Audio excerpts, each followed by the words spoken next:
Thanks, guys, for taking time out of your morning to come and spend some time with me and sharing a little bit this morning. You know, part of the work that we're trying to do in advisory is figuring out how do we cultivate relationships? How do we make this thing work, knowing that over the course of 4 years, we're trying to do life with you guys. There are very, very few subjects in high school where a student has the opportunity to be in the same class with the same teacher for 4 years in a row. I can think of maybe some elective courses like band or orchestra or choir, maybe a few others, but the reality is most of you have a teacher for maybe your freshman year and then perhaps your junior or senior year for a semester. But advisory, 4 years.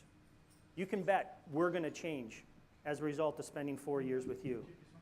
And you can bet you're going to change as a result of spending 4 years with us. So as sophomores, here we are in this situation where we're trying to figure out what are some of the things that we want to accomplish this year. And I got to thinking a little bit about my life when I was a sophomore. And a couple weeks ago, Ms. Nesbitt came and talked to me and said, "Hey, Jeff, would you be willing to share your story?" And I shared a little bit with her over the years about some things that had happened in my life and how I kind of arrived at this place where I am today. And she asked, "Would you be willing to share this with a group of sophomores?"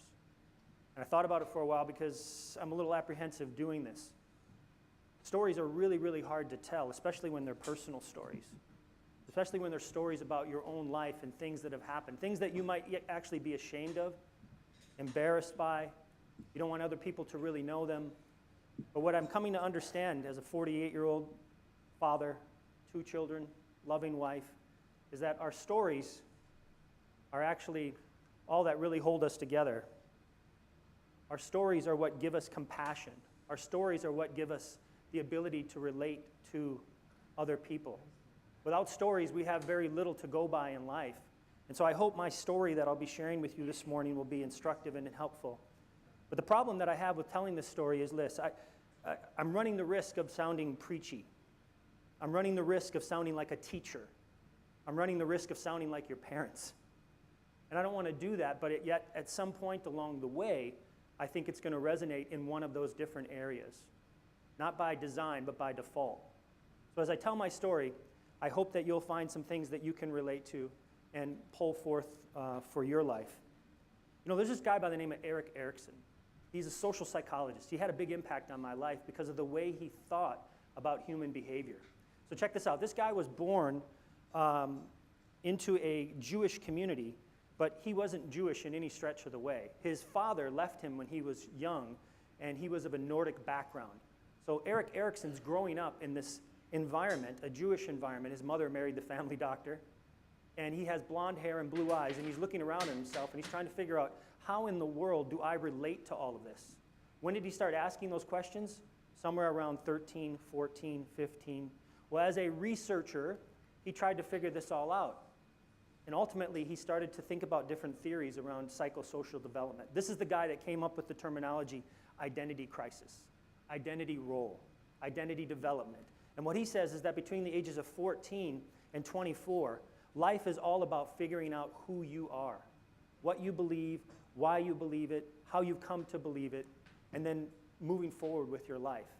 And he says if we don't do this in healthy ways, we actually tend to drag that part of our life, that is our lack of finding an identity, into the next stage of life. It doesn't mean that we're not going to continue to age. But what it does mean is that we continue to try to figure out different things to fit those holes, to try to help us understand who we are. So with that teaching context in mind, here's a little bit of my story. I was born in the inner city of St. Paul, Minneapolis. There were 5 kids in my family, no father. I'm not sure if my mother was raped. I'm not sure if my father left us. There's never been a man in my life as a child growing up. I'm 4th of 5 children, the only one in my family to graduate from high school. As a kid growing up on welfare, we moved a lot. In fact, I lost count of the moves as I tried to do the math on this, preparing for this talk, somewhere around 20 different homes that we lived in between the time I was born and the time that I graduated from high school. By the time I entered 10th grade, all of my siblings had dropped out of school. I'm the 4th of 5 children. But one of the cool things about growing up in the inner city is you have to be resourceful.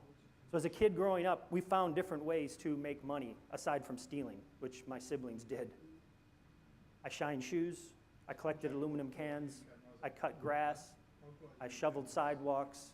I worked in gas stations, all different sorts of ways to try to earn an income and to make some money for myself as I went through my elementary years and as we were moving around in different locations. But one other thing that happened that was really, really cool during that time when we lived in the projects and when we were growing up was that we had an opportunity to be able to attend the Boys and Girls Clubs. If you're not familiar with the Boys and Girls Clubs, they're an organization that's based in many cities in the United States. And the purpose of this organization is to try to create community with kids primarily through athletics. And so as a young kid, you could go to the Boys and Girls Clubs on Tuesday nights and Thursday nights, but they would also run summer camps. And you could go to camp for a week for $1. And in the course of the summer, I would spend 6, 7 weeks going back to camp again and again and again and again. Why? Because I got a roof over my head. I got 3 meals a day. There were people that loved me and cared for me. And I met people that were only interested in helping me become a better person. It wasn't about what can I get from you. It wasn't about what can I take from you. These people were simply just trying to love me and care for me. That was my first exposure to anything like that whatsoever. Having gone to many, many different elementary schools, in fact, I lost count, somewhere around 9. Farnsworth, North End, East Consolidated, Open School, Cleveland, Hazel Park, Como, Johnson, Stillwater. These are all different schools that I had attended. The problem was I had a lot of gaps in my learning. But even a bigger problem that I was struggling with is I had a huge, huge chip on my shoulders. So here I was, the summer just before 10th grade. Not too long ago for you guys. The summer just before 10th grade. We were homeless. After having moved around in so many homes, living on welfare, not having money, we didn't have a place to live. Fortunately, it was the summer. That meant I could go to camp. But the camp that I went to was a different camp than I went to when I was in middle school. It was now the high school camp. And the high school camp was run by 3 organizations, the Boys and Girls Clubs, the Kiwanis Club, and the Union Gospel Mission. Now, the Union Gospel Mission, this is an important piece to remember because it's part of my story. The Union Gospel Mission is an organization in the Twin Cities that's dedicated to helping men who are down on their luck. It's not about necessarily intelligence as much as it might be some sort of addiction or just making a lot of really bad choices in life and not being able to find their way, pull their bootstraps up, figure out how to deal with life. But this organization was intentional about helping these men rehabilitate their lives. And at Camp Kiwanis, the camp I went to, there was a house. And this house was for recovering alcoholics. Good men, but men who had fallen on their luck. And so here I am at this camp. I'm working there in the summer, and I meet the camp director. This guy changed my life. Have you ever had someone do that for you at this stage of your life? 10th grade for me was that pivotal year, and Steve Taylor was that pivotal person that changed my life, literally. You know, as you go through life, you're going to have these moments where there's these incredible inflection points where based on a decision being made, it totally alters the course of your life. For some of you, it may have been coming to Singapore. For some of you, it may have been other schools that you've lived at. For some of you, it may have been recognizing that your parents are going through a divorce. For some of you, it may be a sibling that heads off to university. Now you're the only one in the house. For some, it may be realizing that you've had to overcome some trauma in your life like cancer, physical abuse, or sexual abuse.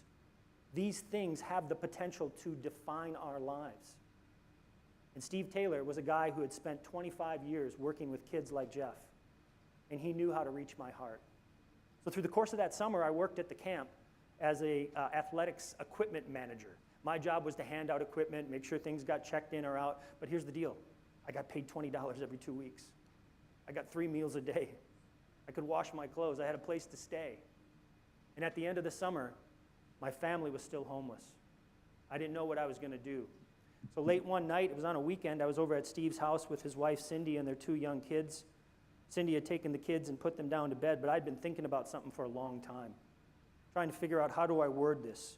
What if it doesn't come out the way I hope it does? What if he changes his mind? What if he says some things differently and it just doesn't come out the way that I had planned? But I took the risk and I asked the question. I said, Steve. He said, yeah. He was kind of just walking by. I said, can I live with you? He said, what? I said, can I live with your family? I don't have a place to go back to. I don't have a home to go to. Can I live with you guys? He said, let me think about this for a while. And so he did, talked with his wife, prayed about it. He came back to me and he said, yeah, we can do this on a couple conditions. Those conditions that he gave to me were some of the most painful conditions that I had to deal with. Because he said some things to me through the course of that year after I agreed to those conditions that I didn't fully realize what I was agreeing to. I wanted to move in because I wanted shelter. I wanted to move in because I wanted safety. I wanted to move in because I wanted protection and someone to care for me. But he wanted something more for me than just the basics. So there's a psychologist by the name of Abraham Maslow, right? He talks about these hierarchy of needs, like what do we need to survive? At the base of that is Wi-Fi service. Kidding. At the base of that is basic physiological safety needs. Above that are food and shelter, belonging, esteem. He wanted something better for me, and he was thinking well beyond just a roof over my head. He knew that there were some life lessons to be taught, and he knew I had a huge chip on my shoulder. You see, all that baggage that I've been carrying with me over the years led me to think that I was entitled to something from life. It led me to think that because I grew up in the inner city, because I didn't have a father, because we were poor, because we were homeless, because we were on welfare, because we had to wait in line at soup kitchens, because we were on food stamps, that the world owed me something. It owed me something. Steve took me down to the Union Gospel Mission one day, and he said something incredibly painful but incredibly true. Have you had someone that you love say that to you? Something incredibly painful, but you know it's true. Something that pierces your heart and your head, and you're like, damn, that is really, really painful information to use and digest. He said to me, you're not a victim, Jeff, and no one owes you a thing. You see, that was going to be my mantra. My mantra was going to be pity me. Pity me so that you can provide for me. Pity me so that you'll do something for me. But he took me down to the mission and he showed me these guys and he said, look around, Jeff. This is the story of the inner city. I've been doing this work for 20 years. If you want to be a victim, your life is not going to change. But if you want to start stepping into your life, owning your choices, figuring out what you need to do to take charge of things that are in front of you, forgetting the past, not clinging on to it, not holding on to it with both hands and using that as a mantra for the rest of your life, how you're going to live it. It doesn't mean that you don't acknowledge bad things have happened. They have. It doesn't mean that you don't reflect on those things and think about what you might do differently going forward. It doesn't mean that you don't forgive people for some things that may have happened to you that they might not have had any control over it, like my mom. You see, my mom had a 4th grade education, 5 kids. What do you do with that? See, the cycle of the inner city is by the time you're 15 or 16 years old as a young lady, you're pregnant. My first teaching job when I was working in the inner city, the very district I graduated from, was teaching 9th grade civics. Each semester I had roughly 2 to 3 girls in that class that were pregnant. 9th grade. You see, that's the cycle. You get pregnant, you drop out, you go on welfare, you raise kids with a 9th grade understanding of the world, who in turn do the same again and again and again and again. But he didn't want that for me. And so he spoke this hard truth into my heart. Up to that point, I was living in the land of Ur, where people were better, families were nicer, they were happier, they were healthier, and I was wanting what they had, but the way that I wanted what they had was to have people feel sorry for me. And he saw right through that. And he knew that long term that was not going to serve me. I had to get out of this because there's no win in that kind of comparison. The more that I spent my time looking at what other people had relative to what I lacked, the deeper the hole was getting for me. And I wonder for some of you if that's the case, maybe even as 10th graders today. You know, it's very, very common in my work here, 17 years now, to meet with kids who are struggling in school. They're struggling because they're comparing themselves to other people instead of what they did yesterday, instead of what they did a month ago, instead of what they're capable of doing 2 months from now. Instead, they look at their grades, they look at their GPA, and they say to themselves, I'm not as good as, I'm not as smart as. When the reality is it really has little to do with that.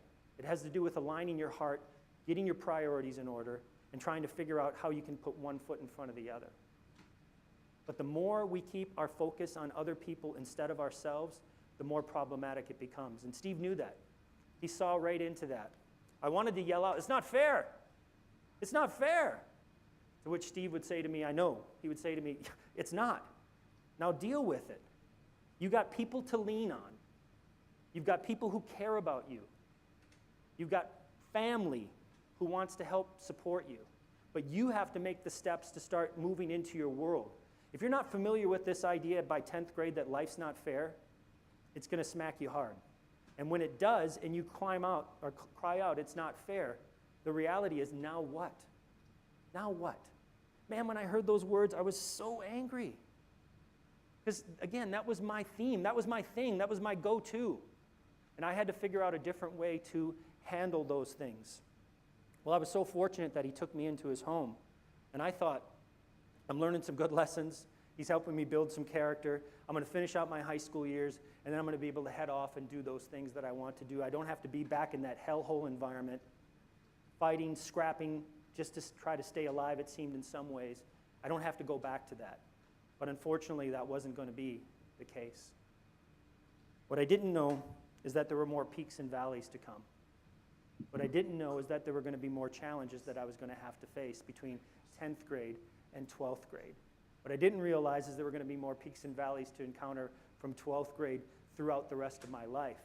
But Steve did, and Cindy did. And they had a plan for me to help me figure out how to step into my world and move forward. So this is my story up to 10th grade. I'm going to Stillwater High School. It's a suburban high school. Oh man, it's such a great place. Quality programs, great teachers. I don't have to worry about getting in fights, watching my back, figuring out who's going to steal something from me. It's an awesome school district in Stillwater, Minnesota. Loving it. In many, many ways, it's like SAS.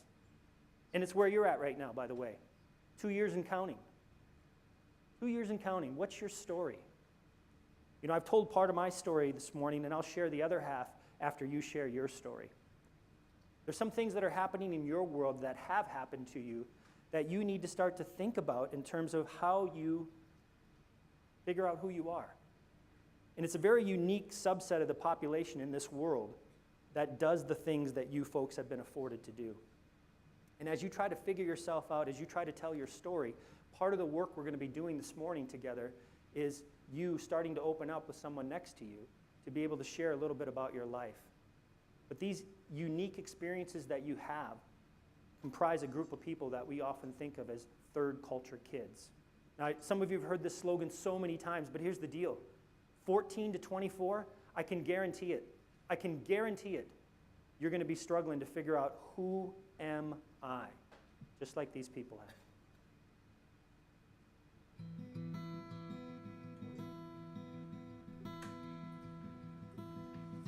You know, because look at us, like what could we have in common? You can look at all of us and not see it. What unites us is not a visible thing. My life started in New Haven, Connecticut. Then we moved to Vermont, Sao Paulo, Brazil, Rochester, New York, Bucharest, Romania, Lima, Peru, went to college in Maine. My dad is in education. He runs international American schools. I was born in Nigeria. I was raised there until I was 13 and went back to the States for 8th grade. I didn't know who Elvis was. I didn't have the right clothes. So I decided when I start high school that I will tell nobody that I have ever been out of the country in my life. We all grew up in multiple countries or multiple worlds. The reasons are different and where we grew up is completely different, but we're united by this experience. Third culture kids is a person who has grown up in a culture that is adopted, is not their passport country, is not where they were born, is not where their parents are from. I am a confusion of cultures, uniquely me. You always feel like you have one foot in the door and one foot out the door.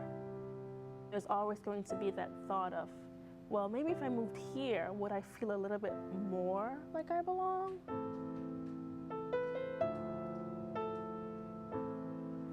look like I know what's going on, so people would assume I knew what was going on, and I wouldn't come off as a foreigner who didn't really do that sort of thing. I would come off as an American who wanted to spend time alone.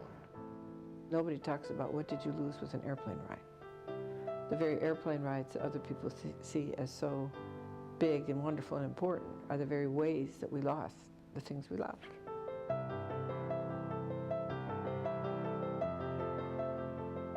I'm not sure about which part of how I am it relates to this cultural influence or that family experience or this, being a third culture kid. It's when you're kind of stuck and you think, well, which am I? Am I American, British, Japanese? Maybe where the TCK piece can help you is to say, maybe I don't have to choose, that I am all of these in different ways. I don't join a group because I want to keep people out. But human beings by nature are exclusive. That's how we are. I think it's really difficult to sort of understand who you are because of where you've come from. Who am I? All right, that is a universal question.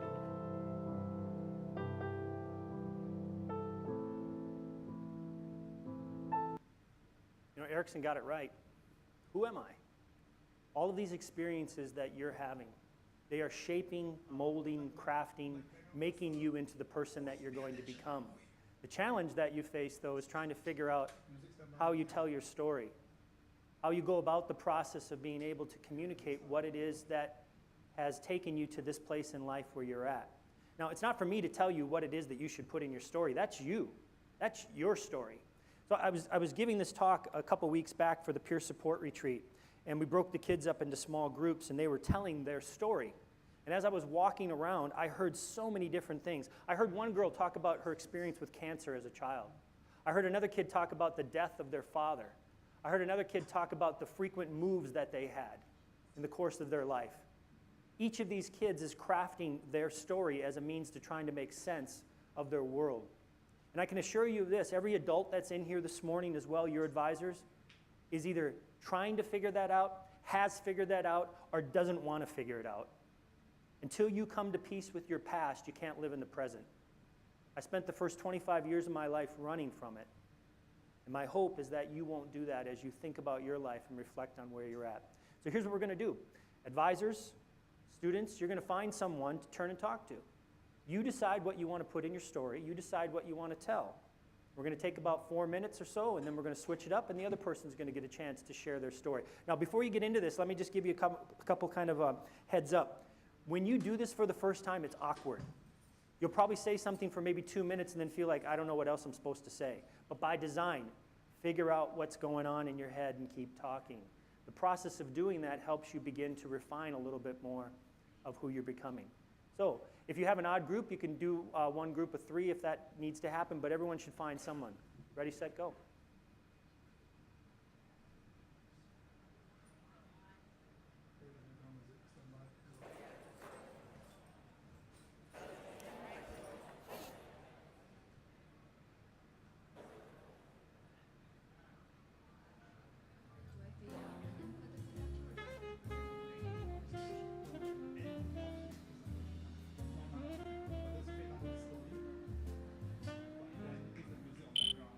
All right, other person's turn.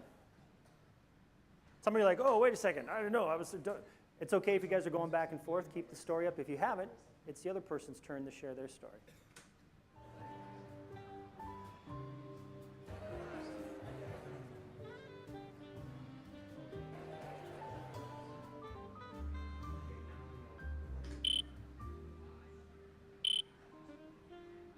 All right.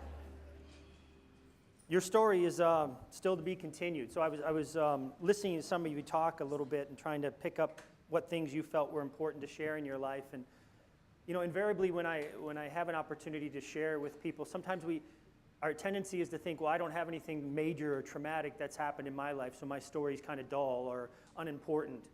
And here's the reality.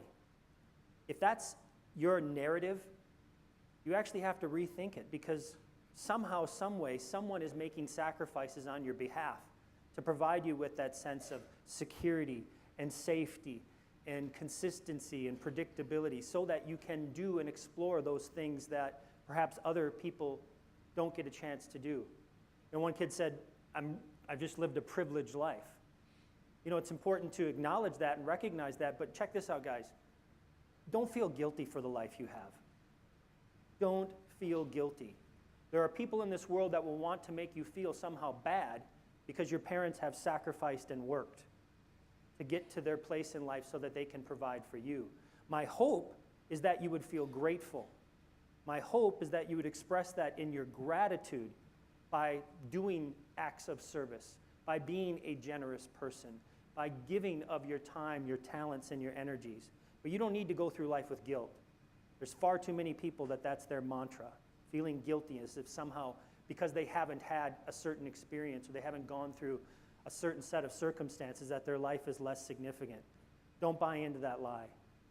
So here I was, grade 10. Steve says to me, look, Jeff, you had a great year at Stillwater, but the reality is you need to go back home, quote unquote. Home? We didn't have a home when I came to live with him. What am I going to do now? What I didn't realize, what I didn't understand until I was in my 20s is that their marriage was in tough shape. Steve was the kind of person who gave so much that he didn't put healthy boundaries around his relationships with his wife and his children. And eventually, by the time I was 30, their relationship was over. And that really, really affected me because it helped me think about, man, there's this place where people give of themselves, but if we don't take care of ourselves, we're going to find ourselves in trouble down the road. What are those hedges of protection that are around you that you're saying, look, what are these healthy boundaries that I'm going to have in my life? What are those things that I need to do to make sure that I'm taking care of myself, doing the things that I need to do to make sure that I'm living a balanced life? So as I sat there many, many nights back in the inner city, in my bedroom with the fighting happening outside the door, on the edge of the bed, crying, I'd say to myself, I'm going to make it. I'm going to make it. I'm going to make it. I'm going to get out of here. You see, I had a taste of something different attending Stillwater, and I had a why. My why was graduation. I knew if I could graduate from high school, I could get into a university, and I could start to move my life forward in the directions that I wanted to have happen. But because of all of those years of gaps with learning, it was a really, really tough go for me. I read my first novel when I was a junior in high school. I had to stay after school in order to be able to study because going home wasn't that optimal environment. I got to know Mr. Johnson, the librarian at Johnson High School. And he would let me stay after school while he left and went home. He said, Devens, lock the library when you leave. Make sure the door shuts. And I would do all my studying in there. And I learned, and I learned, and I learned, and I learned, and I learned, and I learned. And I remember people like Mr. Sorensen, my junior senior counselor. He had heard about the Devens family, and I told him I was going to graduate. He laughed at me. I was so pissed at that I decided I was going to show him by earning all A's that next semester. And I did, but it nearly killed me. That wasn't what I wanted to do, just to try to show someone that I could do something. I needed to figure out what I wanted for myself. I needed some balance in my life. Some of you, this is the preachy part of me, some of you are grade groveling. You're going after the grade, believing that that's going to ultimately apply you with a sense of worth, purpose, and meaning. And I'll see you in another year. You'll be my juniors who will be encountering your first B. And you'll think that somehow life is over. You'll think that somehow your course trajectory isn't working the way you want it to. And I won't make light of that. I'll help mourn through that with you, but the reality is, now what? What's your why for going forward? You know, what I came to realize is that my life is not going to get better by chance. It has to happen because of change. And so I had to develop this habit of discipline. This is where I'm going to close this morning by just sharing a couple thoughts with you about discipline. You know, unfortunately, this term has been so bastardized over the years, it's led us to believe that somehow discipline is a punishment. But the reality is discipline is liberty, it's freedom. When you understand what your goals are, when you understand what it is you want to accomplish, when you understand how to make those things happen, reality opens up for you and you have a lot more options. So I got an email from a teacher a couple days ago, and I'm looking at this email, and it's like 7:30 in the morning. He CC'd me. He wrote a student. He said, you know, I'm really concerned about you, and we need to get together to work on this paper, and I want to make sure that you're understanding the objectives. And I glanced up at the time that he sent this email. It was 4 a.m. 4 a.m. And then I remembered, oh yeah, this guy's getting up at 4 a.m. and he's been doing that for the last 2 years so he can finish his dissertation. This guy has 3 kids and a wife and 2 dogs. And he's doing the work that he needs to do to discipline his life to get to a place where he wants to be. You see, goal setting isn't just something of an education circle thing. It's about life. So what is it that you're aiming at?